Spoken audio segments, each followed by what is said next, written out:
Ya, Assalamualaikum warahmatullahi wabarakatuh. Selamat pagi semuanya, murid-murid Bapak. Hari ini Bapak akan menjelaskan tentang metode analisis potensiometri.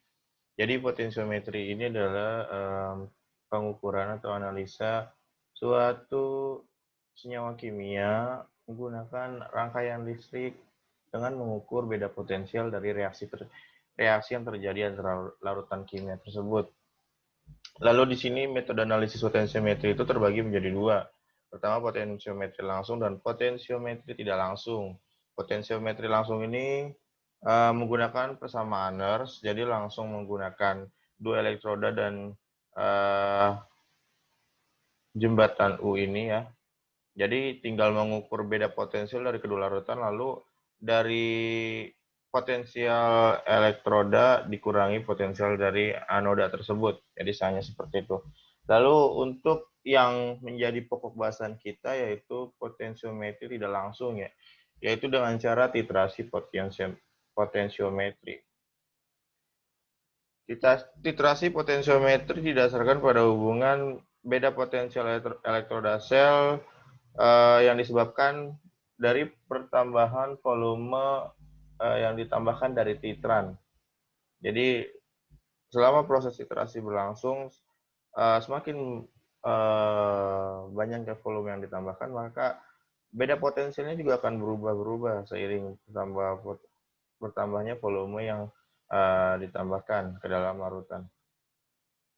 Lalu titrasi potensiometri ini pada metode ini dilakukan proses titrasi terhadap larutan asam oleh larutan yang bersifat basa atau sebaliknya. Lalu potensial diukur setelah penambahan sejumlah kecil volume titran secara kontinu dengan perangkat otomatis ya. Jadi rangkaiannya akan seperti ini. Ini buret yang berisi larutan asam atau basa, lalu di sini ada larutan asam atau basanya. Contohnya kita menggunakan larutan ahamin pada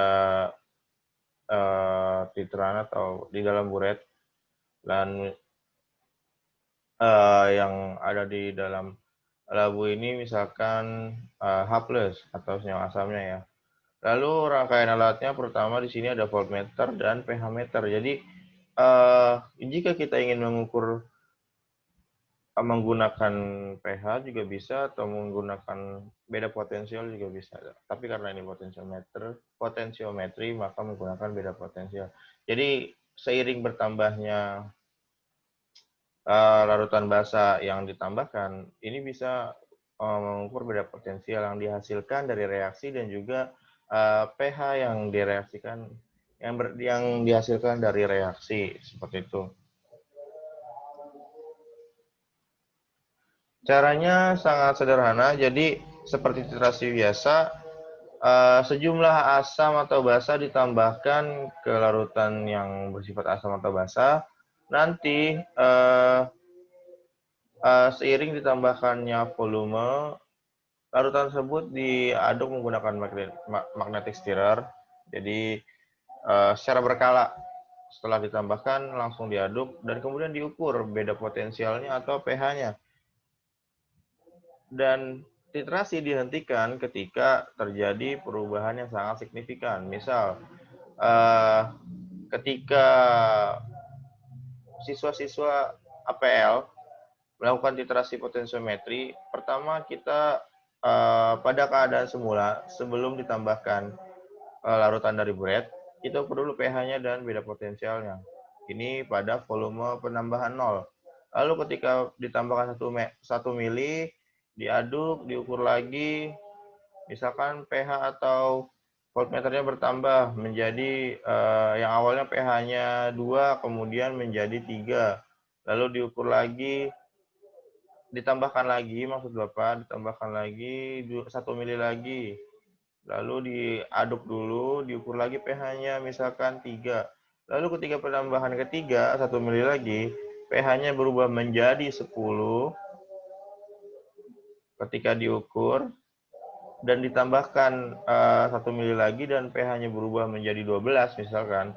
Itu kan tadi yang awal dari pH-nya 4 ke 10 kan pertambahannya sangat besar, lalu kemudian bertambah hanya sedikit dari 10 ke 2.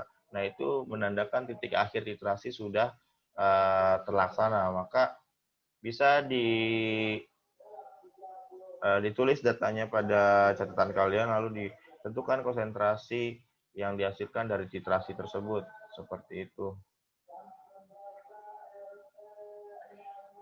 Sama halnya jika yang diukur itu beda potensial. Nanti ketika penambahan larutan yang kesekian kali menunjukkan perubahan yang sangat besar dan kemudian ditambahkan lagi menunjukkan perubahan yang tidak begitu besar, berarti titik akhir titrasi sudah terlaksana. Seperti itu.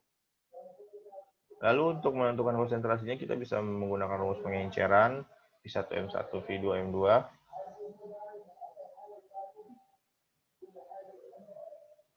Dan juga kita bisa menentukan beda potensial dari reaksi yang terjadi pada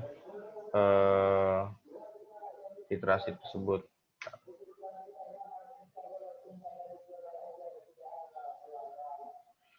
Kelebihan dari titrasi potensiometri ini dibanding potensiometri langsung, yang pertama lebih cepat dalam menentukan konsentrasi, khususnya pada konsentrasi tinggi ya. Lalu data eksperimen lebih berhubungan langsung dengan total konsentrasi zat yang ditentukan daripada metode potensiometri langsung. Dan yang ketiga lebih akurat. Lalu zat-zat yang tidak selektif terhadap elektroda dapat ditentukan dengan menitrasinya dengan menggunakan larutan yang bersifat elektroaktif terhadap elektroda. Nah, lalu lebih sedikit gangguan pada hasil stabilan gitu. Ya mungkin sekian dulu dari Bapak. Untuk tugasnya nanti akan Bapak upload, silakan dikerjakan. Terima kasih.